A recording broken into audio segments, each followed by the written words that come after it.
speeches which she has refused to release, and one line in particular in which you, Secretary Clinton, purportedly say you need both a public and private position on certain issues. So, two from Virginia asks, is it okay for politicians to be two-faced? Is it acceptable for a politician to have a private stance on issues? Secretary Clinton, well, your 2 minutes. Right. As I recall, that was something I said about Abraham Lincoln after having seen the wonderful Steven Spielberg movie called Lincoln.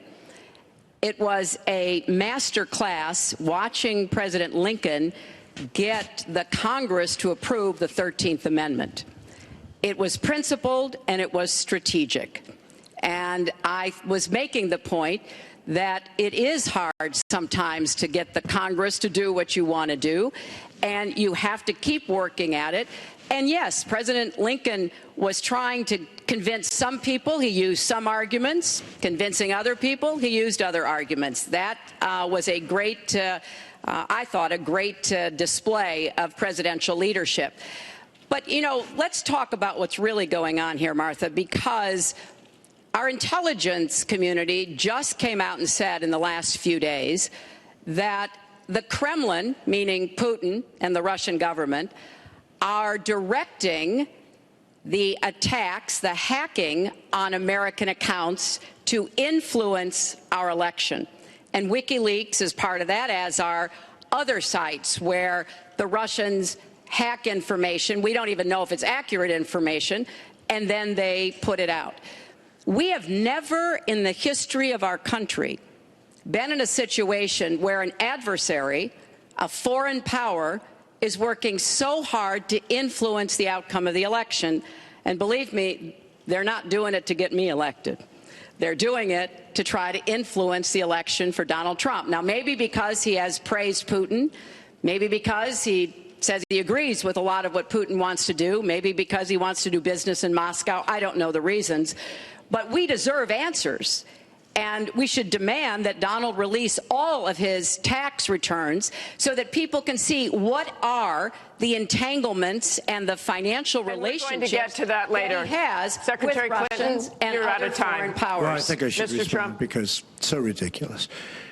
Look, now she's blaming, she got caught in a total lie.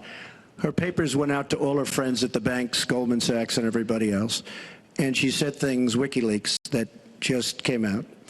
And she lied. Now she's blaming the lie on the late, great Abraham Lincoln. That's one that I haven't. Okay, Honest Abe. Honest Abe never lied. That's the good thing. That's the big difference between Abraham Lincoln and you. That's a big, big difference. We're talking about some difference.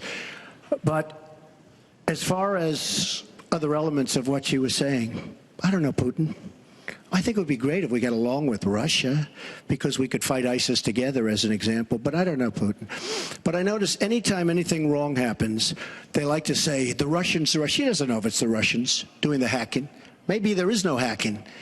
But they always blame Russia. And the reason they blame Russia is because they think they're trying to tarnish me with Russia.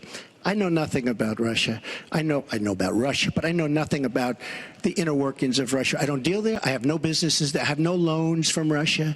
I have a very, very great balance sheet, so great that when I did the old post office on Pennsylvania Avenue, the United States government, because of my balance sheet, which they actually know very well, chose me to do the old post office between the White House and Congress, chose me to do the old post office. One of the primary things, in fact, perhaps the primary thing, was balance sheet. But I have no loans with Russia. You could go to the United States government and they would probably tell you that because they know my sheet very well in order to get that development I had to have. Now, the taxes are a very simple thing.